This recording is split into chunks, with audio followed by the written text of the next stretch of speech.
Hello.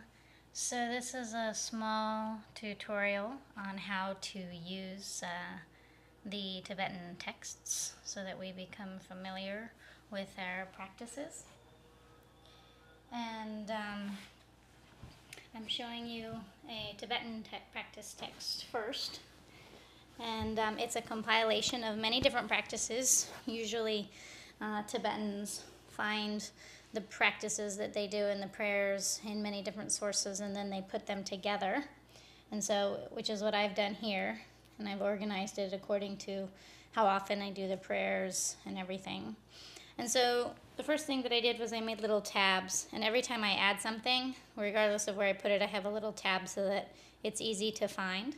In general, I know all of the texts that are in here by heart, and I also know where they are roughly so that I can find them quickly. Usually if I'm in a group of people doing a practices that I'm not familiar with, I know when a prayer or practice is being done, whether it's something I have or not, because I know my practices. So first of all, I have my morning session, and it says number 1 morning on the first thing, which is a prayer to Guru Rinpoche. And then the Vimalamitra prayer, a short Guru Yoga practice.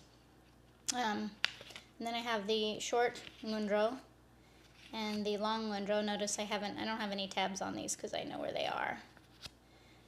And then following that, I have my morning aspiration prayers. And the first prayer that I have is called the Pranidhamma, a prayer for entering into omniscience, which I have translated and which is now available. And then after that, I have another prayer which I haven't yet translated, although I intend to, for bodhicitta. And then I have the Longchen Yingtik Jilam Drebu Mulam. And so those are like the prayers that I do in the morning. I have my morning session. And then I have my evening session, which includes a sadhana practice. And then following that, I do protectors. And after protectors, I do a confession.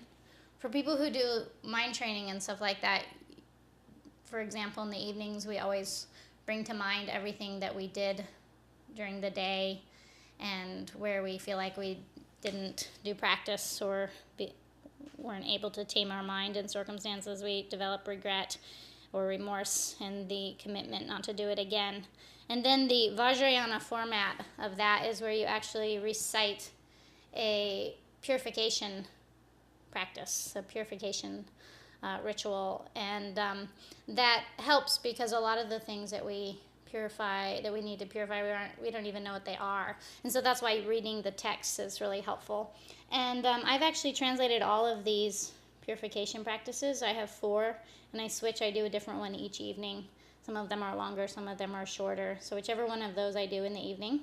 So if you were to incorporate that, I'll be making these all in text format. Right now, the only one that is in text format for Katok Choling texts is the prayer of the stainless, Chimi Shakpa, the stainless purification practice that we do in the Tsoks usually. Then after that, I do long dedication and long life prayers. The ones that I know by heart, I don't have in here, but the ones that I don't, for example, like His Holiness Moksha Rinpoche's prayer and Getse Rinpoche's prayer. And then following that, for those of us who have done some of the Great Perfection Retreats with Rinpoche, and we have the reading transmission, then I have the Dzogchen Munlam, which is almost done being translated and will be in Katok Choling format very soon. Some of you already have a rough draft of it. And then usually, depending on how much time I have, I do longer prayers. And I try to choose a different long aspiration prayer to do each evening. And again, I'll be making these available to Katok Choling in our printout format in English for most of you. Already we have the Sampo Thundrup, the prayer for accomplishing all wishes, and the Barche Longso, which is a long purification prayer for removing obstacles. And I'm working on the Mipam Rinpoche's prayer for the increase of the Nyingma teachings and an Orgyen prayer, which is a prayer to Guru Rinpoche done on the 10th of the month and so forth. So my intention is that all the prayers that I have in here eventually are available to us in English. So then this is just a series of other prayers like the Zongchid Munlam, the prayer for excellent conduct, and the Mipam Rinpoche's prayer and Kunzong prayer of Samantabhadra for the great perfection, and many others. And then in the back, after the prayers that I do on a regular basis, then I have various practices that I don't necessarily do every day, but that I might do on occasion. For example, this is the real Songchud, the practice for offering, smoke offering. And then I have the Shakyamuni Buddha practice. And I have some other aspiration prayers and different practices and so forth. So I always put in the back the things that I don't do regularly. And so that's, for example, how I have set up my practice text. And then you would want to get a nice cover, for example, like this one that fits. I lost the string on here that would wrap around it, a little rope, but that's then the way that it would look if you covered it nicely. And that's that nice covering is really important. And then I have the Kato Choling practice texts, which is more the format that you're going to be familiar with. And again, recently we've printed, so basically at this point, all the practices that we do regularly, Shamatha practice doesn't need a specific practice text, but the Bodhicitta practice and the Heart Sutra practice have been printed and are available. And then we've also printed a booklet, as you can see, then very similar to the main text, which is prayers before teachings, dedication, aspiration prayers. And so everybody should get one of these because we always use them. Anytime you go to teachings, we'll use this. And then you should learn what's in there because a lot of these prayers, then we have the prayers that we always do before teachings, but some of these prayers sometimes you could do at other times. For example, there's the gathering accumulations, which involves the 7-branch offering and the mandala offering. And there may be other times where you want to recite any of those. And then the dedication and aspirations can be done after any practice. It's just a general collection of dedication aspiration prayers that Rinpoche put in a specific order than here, which he's talked about before. For example, these first 3 dedication prayers, the first one is the words of the Buddha, the Sunam Di Tamche Zikbani, which starts by this merit, may all beings attain omniscience and so forth.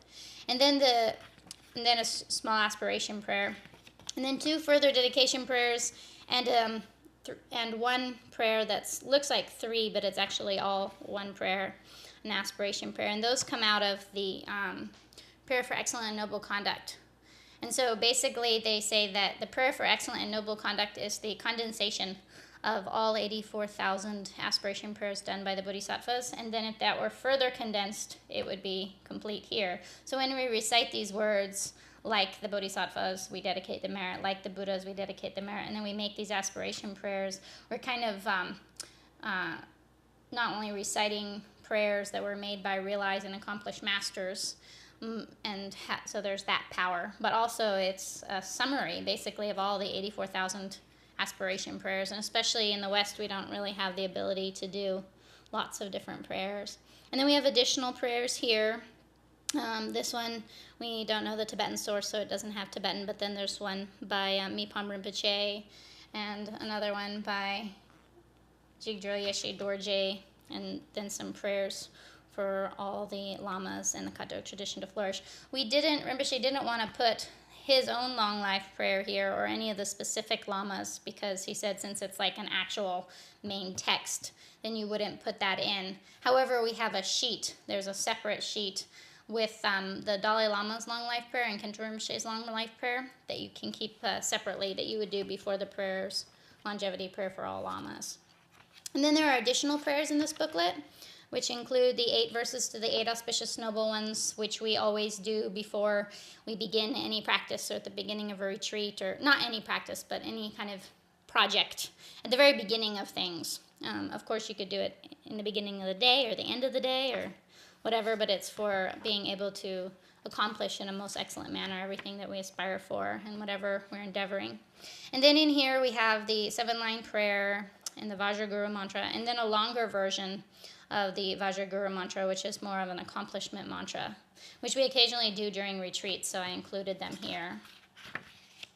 And then a short prayer to Manjushri for developing our mind and intelligence on page 18 and 19, and all the way to 20. And then there's the long 37 heat mandala offering, which we might do in elaborate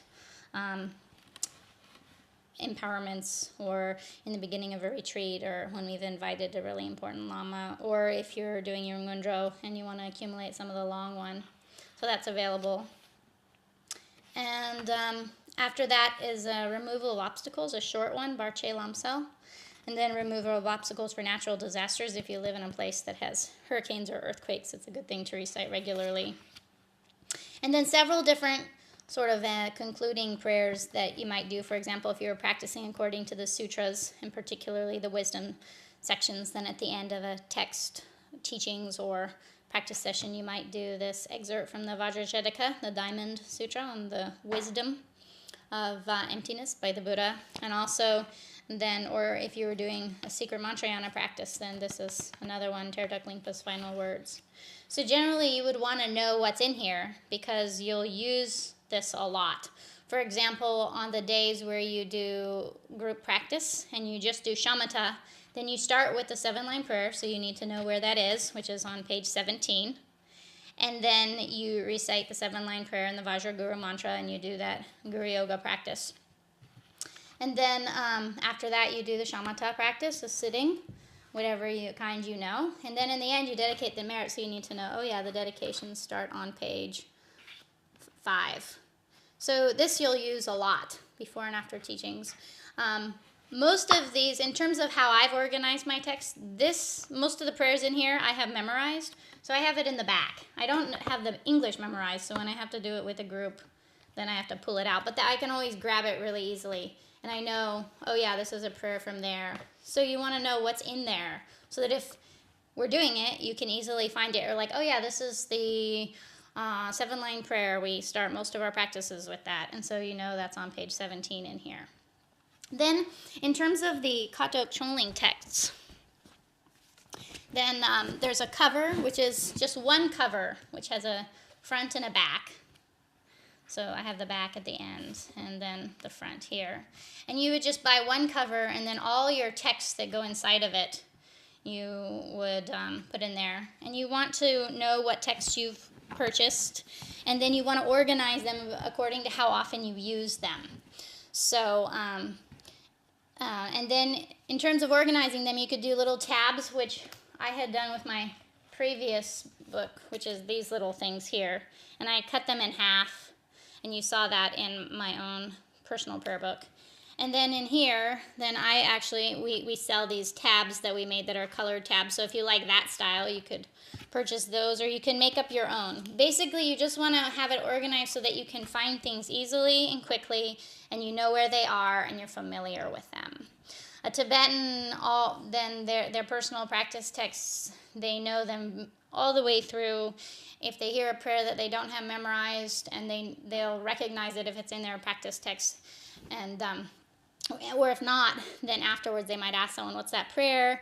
And they would go and find it and photocopy it or write it down and put it in a place where they can use it at the time that they need.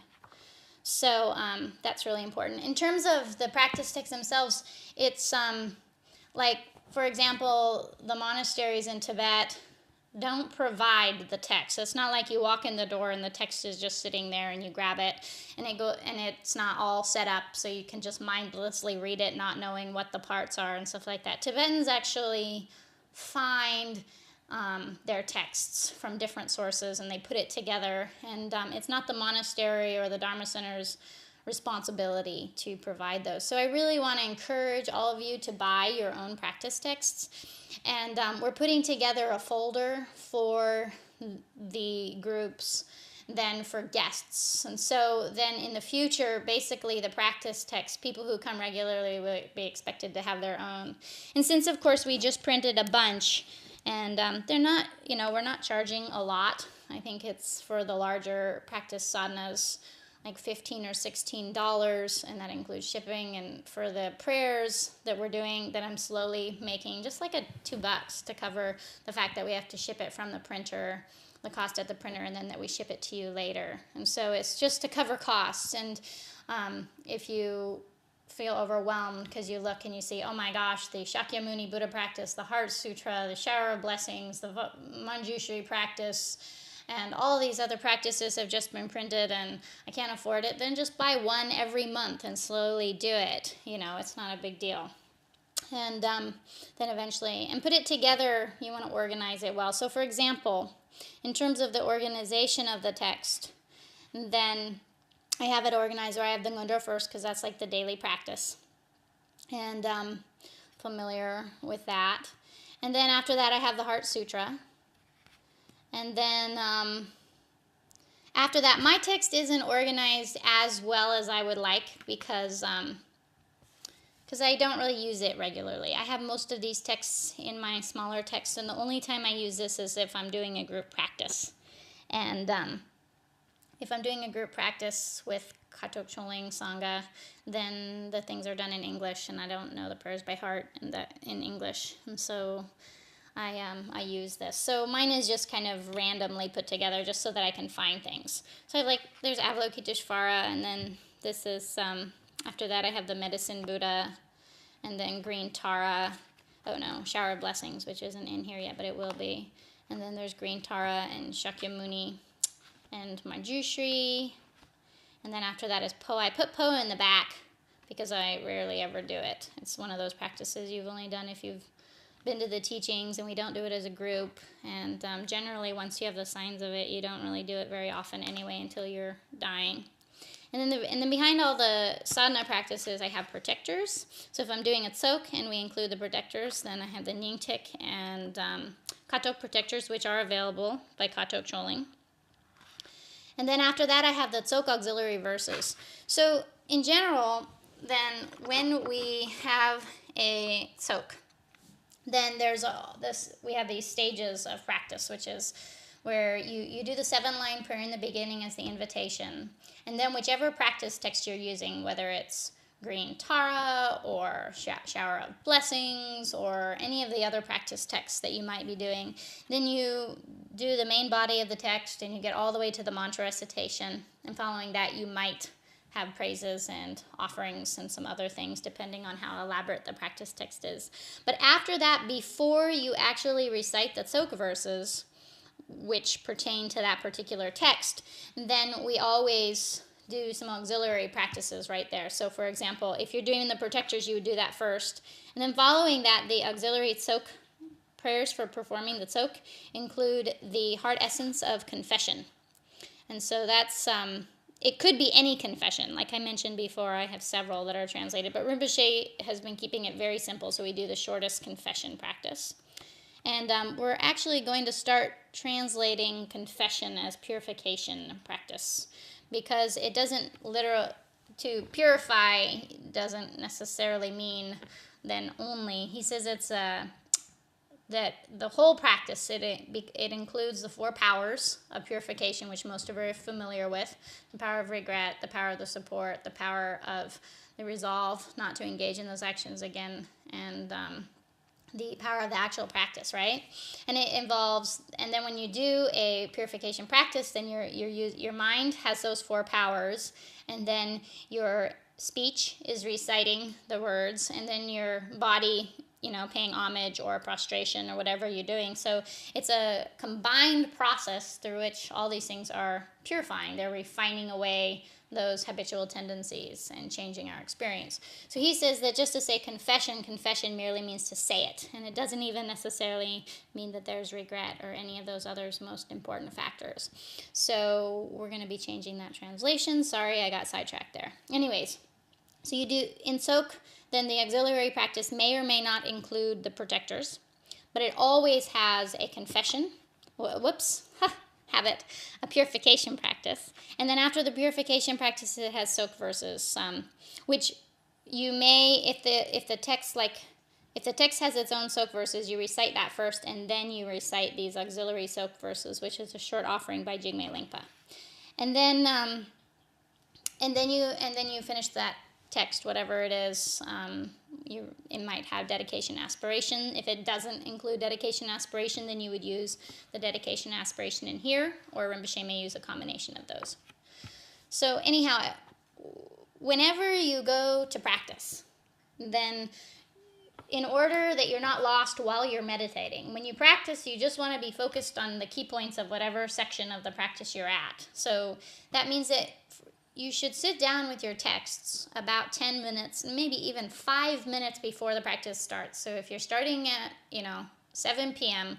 and you don't know your text very well yet, then you would go and you sit down and you think about, okay, so today we're doing shamatha, which means I need the 7-line prayer. So you pull this out. In fact, if it's shamatha practice, this is the only thing you're going to need. And you're like, okay, so we start with the 7-line prayer. That's on page 17. So you get that ready, okay? And then okay, so we do shamatha. After we do the 7-line prayer, then we do the Vajraguru mantra, and then we sit. We do shamatha, so I don't need any text for that. And then after that, we do the dedication, which is on page 5. So you have this right here. You know, you check, you have the page numbers, you know where you need to go for each section, for the beginning, middle, and end of the practice. And then you prepare it. So it's right here, and you know where it is. Then during the practice, you're not lost. And I've made cheat sheets, not cheat sheets exactly, but practice explanation sheets, which say what we do in the beginning, middle, and end for all the practices that we do, for the shamatha day, for the Heart Sutra day, and for the Bodhicitta practice day. So you should have all of those. And they've been given to the coordinators. I've asked them to be printed up and put at the shrine room. The coordinators could email them to you if you don't have one and you'd like to know because you'll get lost or something. Then, and so that way each day, time you prepare. So, okay, so today is going to be Bodhicitta practice day. And you think, oh yeah, we start with a 7-line prayer. So I have to have this ready on page 17. Is that correct? Yeah, page 17.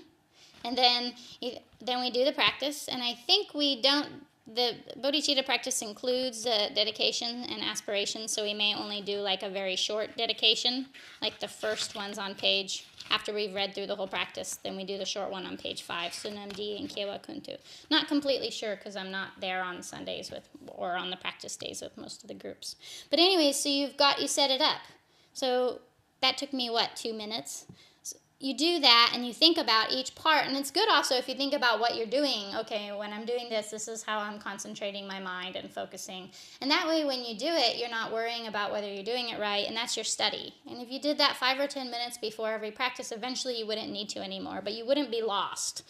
And so it's your job to educate yourself and know where you are in the practice and stuff like that. It's really kind of sad that in America, people don't even put 5 minutes into looking through their texts and setting things up before, and then they're lost, and they think it's because the texts are hard, and it's just not really that hard. It would be like most of you, for example, cook pretty regularly probably, and you don't need to practice so much because you've done it so many times. But if someone came into a Western kitchen and they'd never cooked before in their whole life, they wouldn't be able to do it.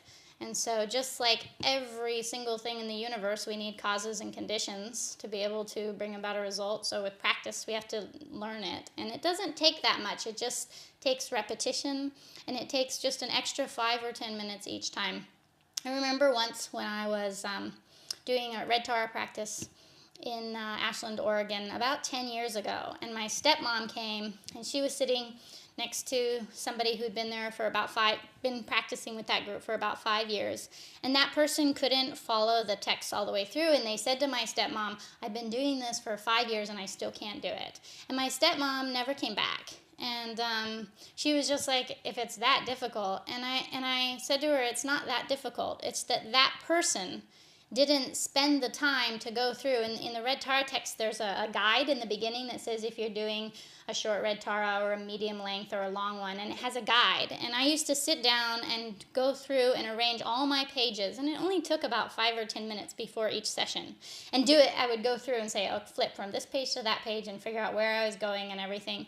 And after a few times of doing that, it was really easy for me. And it was because that person didn't ever look at the text when they weren't practicing. And that's the time that you learn how to use the text, when you're not practicing, not during the session, but before the session or at another time you get to know it. So get to know your practice texts. A Tibetan practitioner spends more time with their practice texts than anything else.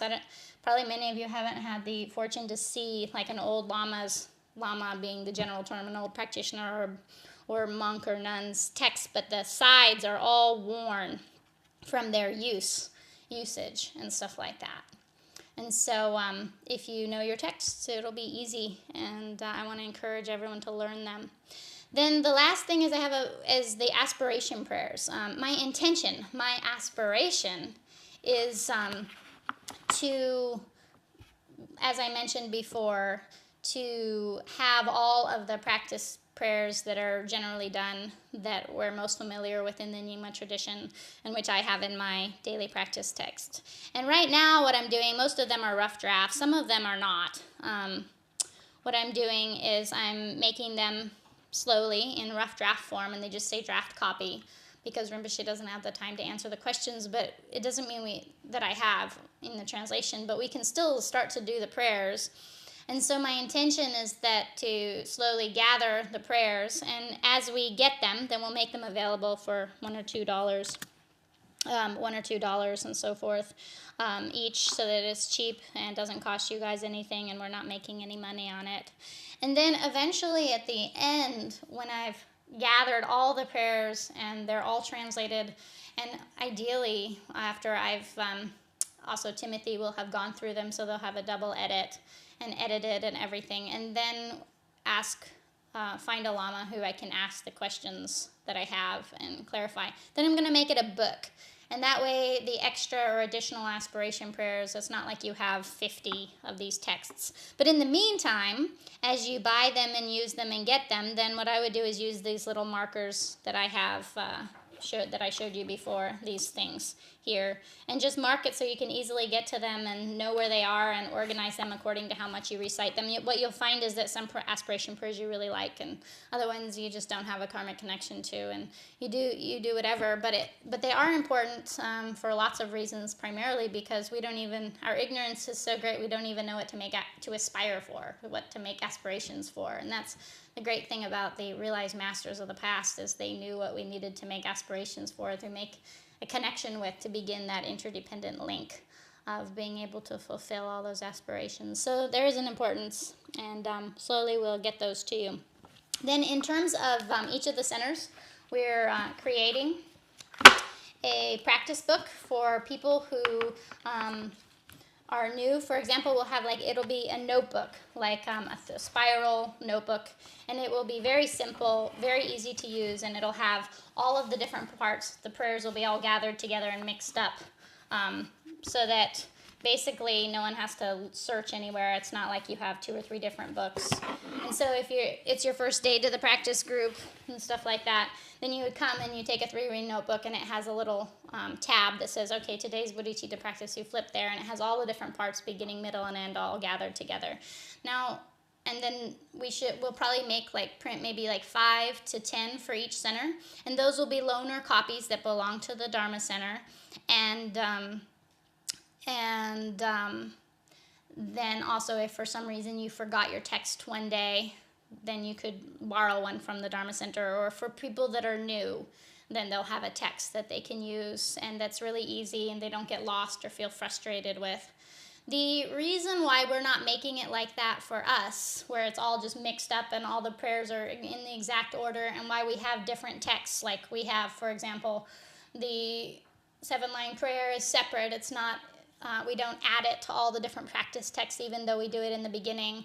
Or, for example, the Tsok auxiliary prayers, the confession and other auxiliary Tsok offerings by Jigme Lingpa, or the protectors. The reason why we don't just mix them all up and have every text have all of them and all the dedication and aspirations is because then there are several reasons. One is we lose the authenticity of the source. We don't realize that all those different parts come from different places. 2 is that we really don't also, if we don't ever think about the texts, then we don't really think about their order. Then we also don't think about the key points. And so we might just find ourselves reading all the way through without ever generating the key points of those practices and realizing they're different components of practice. And we don't learn them. And so we never really realize the different components of what a Tsok is, or we don't really realize that the beginning, middle, and end, and it's all mixed up. And so it actually is a disservice to us. There's a great value to learning the text. So I want to encourage everyone to learn your texts and to really enjoy them. They're a beautiful thing. Okay, I hope this was helpful for you. You have a beautiful day.